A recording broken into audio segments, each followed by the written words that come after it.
Hi guys! Welcome back to our channel. So kung isa kayo sa nag-aantay kung kamusta na nga ba ang bagong PR pathway na inilunsad dito sa Alberta, yan, we have a good news and bad news para sa inyo. So kung gusto nyo malaman kung ano yung good news and bad news na yon, please keep on watching!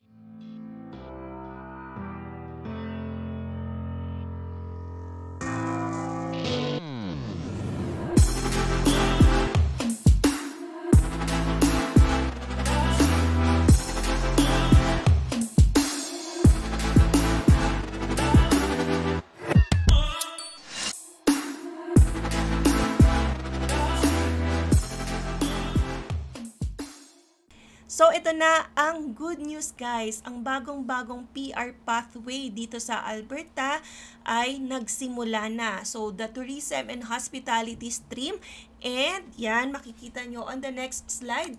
So, the tourism and hospitality stream of the Alberta Advantage Immigration Program, or in short, the AAIP, has started accepting the applications last March 1, 2024. So, nakaabang ba kayo guys dito? So, just recently or few days ago lang ito ha.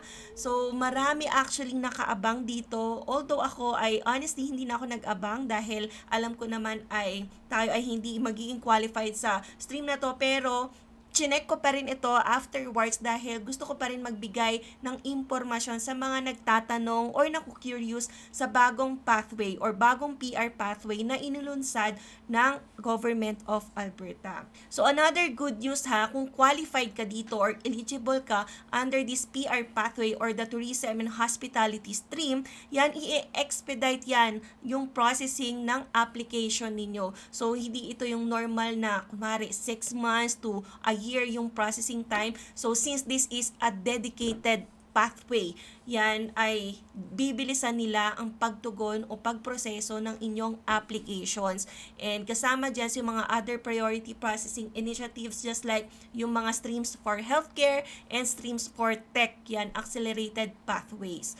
So maganda itong pathway na inilunsad na tourism and hospitality stream. So sa good news muna tayo ha. Kasabay ng paglulunsad ng Tourism and Hospitality Stream ng Alberta last March 1, 2024, doon lang din nila inilabas lahat ng eligibility requirements sa website nila. Kaya before that day ha, hindi pa natin alam kung eligible ba yung isang interesado under this pathway kasi pwedeng malimit yan depending on the rules or the terms that they will issue.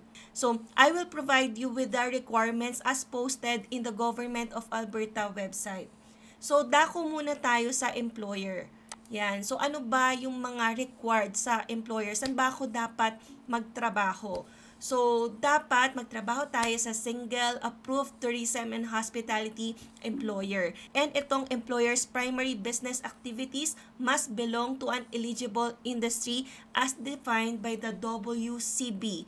So, medyo limiting to ha kasi hindi siya basta-basta na dapat nagtatrabaho ka ng, for example, receptionist or cook para maka-fall ka dito sa tourism and hospitality. So, they are limiting the scope of the employer in this case. So, ano ba yung tinatawag na WCB? Kasi, syempre, of course, kapag bago tayo dito sa Canada, hindi pa natin alam yung mga terms na binabanggit nila over the website. So, ito yung mga list of eligible WCB industries. Yan. So, there's a lot here. Pwede nating isa-isahin ma-mention para maging familiar din kayo. And in case, di ba, ma-fall din kayo dito, yan, pwede kayong mag-apply under this stream. So, sa museums and art galleries, zoos, game farms, bowling alleys, billiard parlors, golf clubs or ranges, ski resorts and gondolas, casino or dance halls, arenas and stadiums, travel agency or motor association, and then restaurants, catering, ito pinaka-common din to. Yan na maraming nagtatrabaho dito mga kababayan natin. And then also dito sa hotels and convention centers, then sports and recreation, property management, hostels, private clubs, operation of a curling rink, operation of an ice skating rink, operation of a cricket field, operation of a convention bureau, promotion, sports, and entertainment, and then professional sports. So, ito yung mga eligible WCB industries na dapat kabilangan din ng inyong employer. So, dapat dito nagfo-focus yung activities. Primary business activity ha, hindi pwedeng secondary business activity na nag-touch na. Minsan naman, nagdi-deal siya sa zoo or game farm, so hindi pwede. So, dapat the primary business activity ng inyong employer ay listed dito sa WCB Industries na pinakita natin. So, meron din tayong mga employer requirements. So, aside sa WCB listed industries, so it says here that the Alberta employer must be a member of an eligible sector association. So, hindi lang basta-basta dapat nag-e-exist yung employer mo or yung company na pinagtatrabahuhan mo. Yan, tandaan na isa sa mga requirements ay dapat miyembro siya ng eligible sector association. So, in the next slide, ipapakita ko ano ba yung mga eligible sector associations na dapat kabilangan ng employer ninyo. And take note that if your employer can qualify to be a member of one of the eligible sector associations, they must be a member. However, take note of this guys, if your employer can qualify to be a member, yan, pwede naman siyang maging member nun. Pero, it just chose to not be a member. Regardless of their reason, whatever is their reason, they will not meet the employer requirements and your application will be declined. Yan. So, this is a very essential requirement sa inyong employer. So, sa mga nakapag-submit or nagbabalak mag-submit later on, i-check nyo na yung employer ninyo na dapat, yan, member sila ng eligible sector association. So, hindi pwedeng absent sila or hindi sila member nito kahit ano pa kasing reason. So, this is a mandatory requirement under the tourism and hospitality stream. So, as what we are saying, there's a list of eligible sector associations na dapat kabilangan ng inyong employer. So, ano nga ba ito? So, yan, I will show here to you. Yan, so if you are a business dealing with the accommodation, so ito yung dapat kabilangan nila, Alberta Hotel and Lodging Association. And then, yan, pwede rin sa Alberta Bed and Breakfast Association or ABBA. And if they are dealing with food and beverage, ito dapat, miyembro sila ng Restaurants Canada. If Indigenous Tourism, so they must be a member of the Indigenous Tourism Alberta. If yung employer nyo naman ay nagdi-deal sa recreation and entertainment, yan, merong 4 na pwedeng kabilangan. So, pwedeng isa lang nito kasi hindi naman required na lahat. Yan, based on their requirements. So, it can be in Canadian Association of Tour Operators or CATO. So, it can be in Canada West Ski Areas Association or in Association of Canadian Mountain Guides or finally in Alberta Golf Association. So, depende pa rin sa type of business. If nasa ski ka, if nasa golf, or mountain guides, yan. If you are in the business of meetings, conventions, and incentive tourism, yan, you must be a member of Convention Centers Canada. And finally, sa tourism and hospitality, marami yan. You can choose either of these. Tourism Industry Association of Alberta, Alberta Hospitality Association, Tourism HR Canada, and finally, Indigenous Tourism Association of Canada.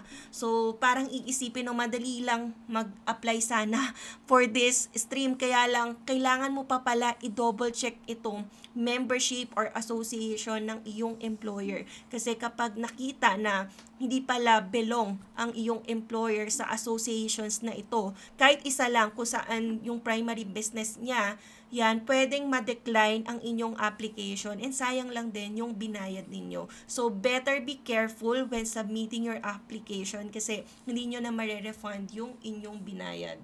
So, dako naman tayo sa part na ano ba yung klaseng trabaho na pwedeng mag-apply under this tourism and hospitality stream. Kasi in our previous vlog, tinanong na rin tayo, ano ba yung mga trabaho na qualified under that stream. However, hindi pa natin talaga nasagot yon dahil wala pang ngang nilalabas na particular details. Pero ngayon, ito na ang listahan ng mga trabaho na pwedeng mag-qualify under this stream. Okay? So, kindly check this. Yan, yung list na to kung nandyan ba ang inyong posisyon. So, first one, nandito na rin yung NOC codes ha, para may guide kayo. And then, the second column is the occupation. And since nag-change na tayo from NOC to tier, yan, makikita nyo kung anong tier category siya. So, it can be 0 up to 5. And take note ha, kasi yung mga 4 to 5, ito yung mga lower skilled jobs, and kahit lower skilled job siya, yan, qualified siya under this stream. Yan yung nakakatuwa naman dito. So, hindi siya nagdi-discriminate na dapat 0 to 3 lang ang pwedeng tier under this stream. So, no, lahat yan qualified basta magpo-fall ka under this occupation. So, first one, program leaders and instructors in recreation, sport, and fitness. So, ito guys, sobrang dami dito ng mga kababayan natin. As you can see, kapag madako ka sa kahit anong place dito sa Canada, particularly dito sa Alberta ha. Yan, since this is the stream open for Albertans, yan, the restaurant and food service managers, yan. And then, accommodation and service managers, yan, NOC 0 din ito. And then, food service supervisor, super dami rin ito sa mga McDo, Tim Hortons, yan, Starbucks, and then, lahat ng maraming restaurants dito, yan, ang daming Pinoy na makikita. So, feel ko maraming magko-qualify under this position. And then, chefs, yan, marami din yan. Tier 2, cooks, and then, syempre, hindi ko na alam i-pronounce to. This is French. And then, hosts and hostesses, bartenders, yan. And then, hotel front desk clerks. Then, tour and travel guides, outdoor sport and recreational guides, food and beverage servers, food counter attendants, kitchen helpers, and related support occupations. So, even Tier 5 yan, guys, pwedeng-pwede mag-apply under this stream. Then, support occupations in accommodation, travel, and facilities setup services. And then, light duty cleaners. Yan, kahit Tier 5, guys, pwede kayong mag-apply under this tourism and hospitality stream.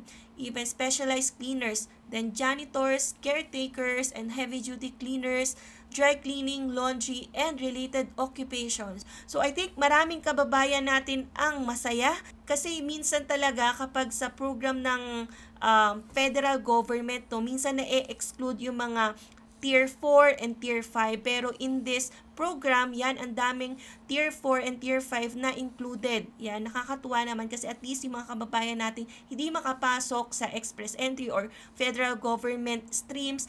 Yan, dito, pwedeng-pwede sa tourism and hospitality stream ng Alberta. So, if you are unsure whether your occupation is on the list, yan, so visit nyo lang yung website na to, NOC website, or contact the Alberta Advantage Immigration Program. So, now that we know the positions yan included under this stream, tingnan pa natin ano ba yung mga karagdagang requirements yan para, syempre, alam natin kung qualified ba tayo o hindi. Kasi mamaya, yan, excited tayo pero meron pa ba lang ibang qualifications or eligibility requirements na dapat nating i-meet. Okay? So, as to the current employment, so take note that at the time of your application is submitted and at the time the AAIP assesses your application, you must be living and working in Alberta in an eligible occupation for an approved tourism and hospitality employer. So as I've mentioned guys, dapat nandito ka na sa Alberta. So even if narinig nyo from other province na, oy, si Alberta mag-o-open ng bagong stream and yan sa tourism and hospitality siya, qualified ako or whatever. Pero here, this is the requirement. You must be living and working in Alberta. So unfortunately, sa mga taga-ibang province, yan, pwede kayong ma-decline if ever nag-try kayong mag-apply under this stream dahil this is the eligibility requirement. You must be living and working in Alberta. And although dinideliver ko ang good news na nag-start na nga itong program na ito, yan, and syempre maraming pwedeng maging PR under this pathway. However, i-deliver ko na ang bad news dahil nandito na, nakikita nyo na. So, bad news ito para sa iba ha, and good news ito sa, syempre, magpo-fall under this category. So, you must have a valid work permit based on positive labor market impact assessment or in short, the LAMIA. So, for an eligible occupation, please note that maintained status is not considered a substitute for a valid work permit. Yan. Yung iba na lungkot dito, guys, may nag-message na rin sa amin na she is kinda disappointed dahil yan, umasa na rin na ready na rin silang makapagpasa last March 1 pero under PGWP kasi sila, yung asawa niya. which is nasa hotel and industry sana yon, kaya lang hindi siya nakalamiya. Yan, parang nakakalungkot kasi nailimit daw yung requirement or eligibility sa LAMIA na yan, which happens din minsan na ibebenta pero syempre hindi na sila papatos doon dahil nga naka-PGWP naman sila. Kaya lang, this is the requirement, guys. So, we have to follow this. Pwede rin namang later on or in the next phase, yan, pwedeng i-open naman yan sa mga PGWP holders. But for this case, yan, ang kailangan ay may LAMIA ang mag-a-apply under this stream. Yan, kindly take note. And even kahit maintain status ka, yan, hindi pwede yon and hindi yan matatanggap as a valid work permit. Dako naman tayo sa work experience. So, kailangan ba may work experience ka pag nag-apply ka for this stream? Yan, at the time of your application is submitted and at the time of the AAIP assesses your application, you must have been working full-time. So, dapat yung work mo ay full-time and the minimum is 30 hours per week. Yan. So, it cannot be part-time. It is clear that the requirement here is full-time. And then with an approved tourism and hospitality employer, so as what we have discussed earlier, yan, may mga requirements in order for you to be a valid and approved tourism and hospitality employer. And in one of the eligible occupations, so pinakita rin yan natin earlier, so kung ano yung mga occupations na pwede under this stream. And finally, so there must be a minimum of 6 consecutive months or minimum of 780 hours from the time that you apply. So, yan, magbibilang na tayo. Magbilang na rin yung mga nag-apply last March 1 kung naka-comply kayo under this requirement. So, the minimum must be 780 hours. Yan, during the time of your application. So, another requirement ay yan, you must have been for the same employer as your current Alberta job offer. So, kung may maipapakita kayong LAMIA or job offer nga na sinasabi, dapat same employer lang yon yung pinagbibilangan nyo ng job hours nyo. Yan, kung saan nyo ititrace itong full-time work hours and even the 780 hours. So, hindi pwedeng nag-jump ka from one employer to another. And then, of course, your work must have been paid. So, hindi pwedeng volunteer or whatever arrangement that you have with your employer. And of course, it must have been authorized by the IRCC and with valid temporary resident status if completed in Alberta or Canada. And as to the job offer or employment contract naman, ano dapat yung nakasaad? Kasi another proof ito na dapat yung isubmit in your application. So at the time your application is submitted and at the time the AAIP assesses your application. So as you can notice lagi nag-appear itong phrase na to. At the time your application is submitted and at the time the AAIP assesses your application. So ibig sabihin ito guys, pag nag-submit kayo, hindi pwedeng mabago yung status ninyo or mag-change kayo ng employer or work or status dahil pwedeng ma-invalidate yung application nyo. So, it is required that you must have a bona fide full-time job offer or employment contract. And sa employment contract na ito, dapat nakasaad na ang work must be in an eligible occupation as what we have shown earlier and for the same Alberta employer as the required 6 consecutive months or 780 hours of work experience in your current employment. So as what we have mentioned hindi pwedeng palipat-lipat. They are emphasizing that it must be within the same Alberta employer kung saan mo na-comply yung 6 consecutive months na requirement or 780 hours na work experience. Okay?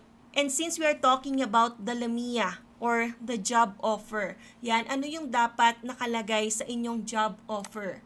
So, yung job offer must state that it is for a continuous paid work under an employer-employee relationship. So, it must be for a full-time work, not part-time. So, defined as a minimum of 30 hours per week. So, guys, hindi naman required na 40 hours per week dito. So, lenient naman sila as long as you comply with the minimum 30 hours per week, and that is considered full-time work based on your job offer. And guys, ito ha, the employment must be for 12 months or more, not for 6 months, not for 8 months. So it is clear under their requirement that it must be for 12 months or more. And then, your job offer must contain wages and benefits that meet the provincial minimum wage. So, it must meet or exceed the requirements set out in your LAMIA, or it must meet or exceed the lowest starting wage for your occupation across all industries in Alberta as set out in the ALICE website.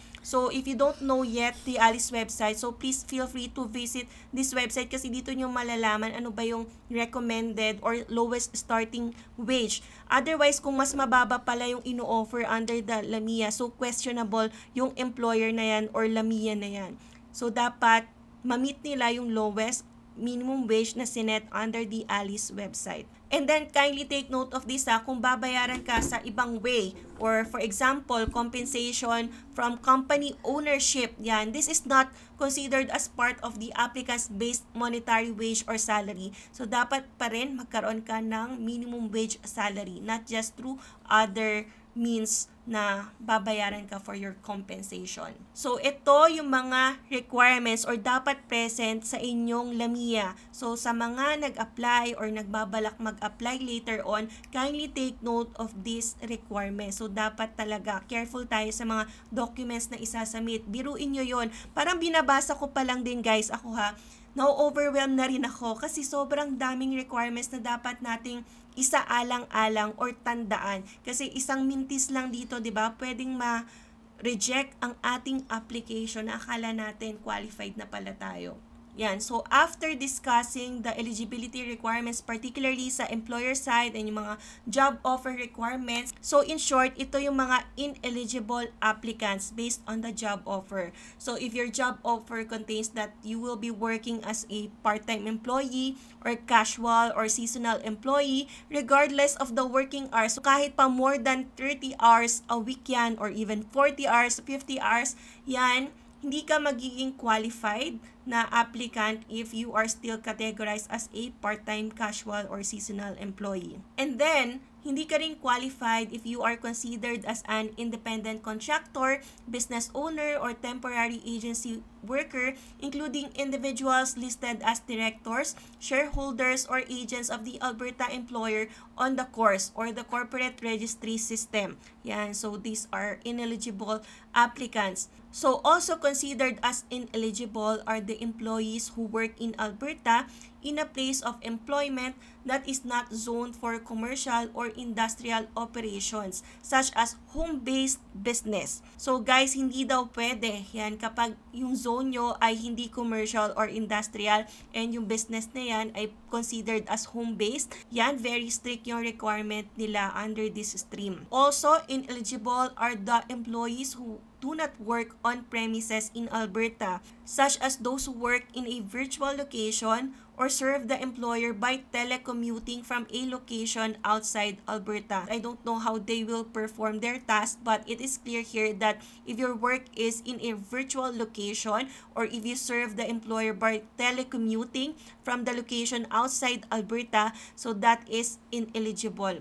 So note here that your application fee will not be refunded where an application is declined based on employer requirements not being met. So as I've mentioned guys, although yan, we are being overwhelmed with a lot of information here dahil pagkapaskil pa lang ng eligibility requirements, yan, pwede ka na agad mag-apply and mag-uunahan kayong mag-apply dahil limited lang yung slots dito. Still, maganda pa rin na basahin yung mabuti and intindihin ang bawat requirement dahil syempre mamaya pala along the way ineligible si employer, so masasayang lang ang inyong babayarang application fee which will not be refunded kahit na malaman nyo along the way na hindi pala qualified ang inyong employer or hindi pala nagko-comply ang LAMIA or job offer nyo sa requirements na sinet nila. So, yan, we're done with the employer or job offer requirements. So, dako naman tayo sa language requirements. So, meron bang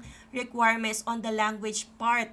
Yan. So, at the time of your application is submitted, you must demonstrate that you meet the following language test score. So, pwede itong IELTS, CELPIP, or other approved yan ways for measuring the language. So, the minimum is just 4 for each English language skill or the minimum of 4 for each French language skill. So, kayang-kaya nyo to guys. Kayang-kaya to ng mga kababayan natin dahil the minimum is just 4. So, kindly take note nga pala that the official test result, whether you took it sa IELTS or CELPIP or whatever approved language testing center, yan. So, it must be less than 2 years old at the time your application was submitted. Kasi if more than 2 years old, expired na yon and you have to retake your language test. So here, as to the education requirements, yan, at the time your application is submitted, you must have completed a minimum of high school education equivalent to Canadian standards. So, I wanna highlight the phrase equivalent to Canadian standards. Kasi yung iba sa atin, lalo na yung mga nakagraduate na mga matagal na panahon na hindi pa equivalent yung high school natin sa high school education ng Canadian standards. So, para ma-check natin kung equivalent ba yung pagiging high school graduate natin from, for example, the Philippines, yan, magpo-provide tayo ng ECA or ang tinatawag nilang Educational Credential Assessment issued by the organization designated by the IRCC. Yan, so there's a link here. You can just click here kapag nakita nyo to sa Government of Alberta website, yan, para ma-assess nila yung highest level ng education ninyo. Yan, kasi nga, as they mentioned here, the high school education must be equivalent to Canadian standards. So, para sa mga nanonood ng video na to, na-assess nyo ba kung qualified kayo under this tourism and hospitality stream? So, sa employer requirements, medyo marami-rami yon. Kasi yung language requirements, education requirements, easier yon to comply. Lalo na sa part ng Pinoy. Lalo na ito, kailangan mo lang ECA. And then sa language naman, ang kailangan mo ay IELTS or CELPIP. So sa employers lang talaga tayo kailangan mag-focus or kailangan mag-research kasi may mga association pa pala silang kailangan maging member. Yan. And check na rin natin yung mga LAMIA requirements. So kung tingin natin ay lahat, check yan and qualified tayo to apply. Yan. So, just a reminder that you may only have one Alberta Advantage Immigration Program or AAIP application in process at any time across all AAIP streams. Kapag meron ka ng existing active application with the AAIP, yan, for example, nakapag-apply ka under the Alberta Opportunity Stream, yan, before ito mag-close, you are not eligible to apply to the Tourism and Hospitality Stream. So, kindly take note of that. Hindi pwedeng lahat applyan natin. So, very strict yung requirement nila na dapat isa-isa lang kapag mamimili ka under AAIP. So, kung nag-apply ka sa AOS, hindi ka na pwedeng mag-apply under the Tourism and Hospitality stream. Okay? And take note nga pala guys, the AAIP will issue at least 659 nomination certificates for the Tourism and Hospitality stream in 2024. So for the whole year yan ha, 659. So nasa sa inyo yan. Ano bang sa inyo? Yung 659, is it too small? Or okay na? Kasi 659 is still 659. Maraming families, yan, 659 families ang pwedeng maging permanent resident under this stream. However, kindly take note nga pala guys na kahit 659 nominations yung tatanggapin nila ngayong taon, meron tayong tinatawag na initial intake and additional intake. So sa initial intake yan, 500 muna yung tatanggapin na application. So 537 hospitality stream applications and masusundan naman ito ng additional intake period to allow the program to meet the 2024 nomination target. Yan, from the 500 applications, so tingin naman natin pwedeng may ma-reject dyan or may hindi qualified kasi yan, as what we have mentioned, sobrang dami talagang requirements lalo na sa employer side. Yan, sa additional intake yan pupunaan para ma-meet natin yung 659 nomination certificates. So yun guys, ang ating good news yan, 'di ba? Medyo marami-rami na rin. Okay na yan kesa sa wala yan. So positive thinking naman tayo guys. However, ito na nga, as I've mentioned, yung bad news. Yan, may mga nadismaya akong kakilala kasi may mga friends na rin naman tayo na under PGWP na umasa under this stream. Kaya lang, bad news nga, ang tinatanggap lang dito ay yung may mga positive LAMIA or labor market impact assessment. And sa panahon ngayon guys, hindi siya ganun kadaling hanapin, hindi ganun kadaling makuha. Yung iba ay binebenta pa nga ito. So anyway yan, as what you can see, LAMIA lang ang tatanggapin. Hindi pwede sa PGWP holders, and ito rin hindi rin pwede sa mga open work permit holders. So, akala ko noon dati na kahit for example si Alwin nagtatrabaho sa tourism and hospitality industry. Yan, sabi ko, baka naging qualified ka sana kung doon ka nagtrabaho kasi 6 months lang pala yung requirement ng work, and then kailangan mo lang ng job offer. Pero yun pala yung job offer must be LMIA. So, hindi pwede sa OWPs, hindi rin pwede sa PGWPs. So, that's one of the bad news. And another bad news, so kahit kaka-open lang ng bagong pathway na ito nung March 1, 2024, yan, close na agad ang first phase, guys. So, due to even higher volume than expected for the first phase, our initial threshold has now been met. So, the next intake stage will be opened once these applications have been reviewed. So, check back for information on the second intake phase coming soon. So, coming soon, we don't know yet kasi depende yan sa pacing nila kung gaano sila kabilis mag-process ng mga application, yan, whether approved or rejected.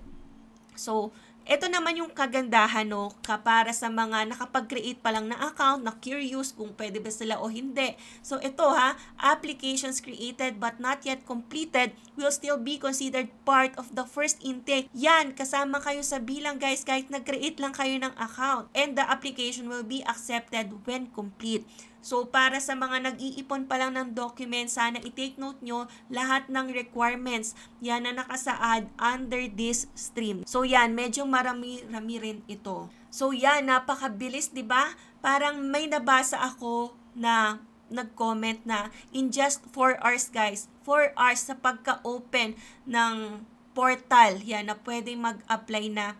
In 4 hours, nagsara na-meet na yung initial threshold. So, ganun kabilis. Ibig sabihin, ang daming gustong mag-apply, ang dami na rin gusto syempre ma-PR. So, sana din, syempre sa ibang phase mag-open din or next intake stage, yan, makahabol sila, yung mga qualified under this tourism hospitality stream.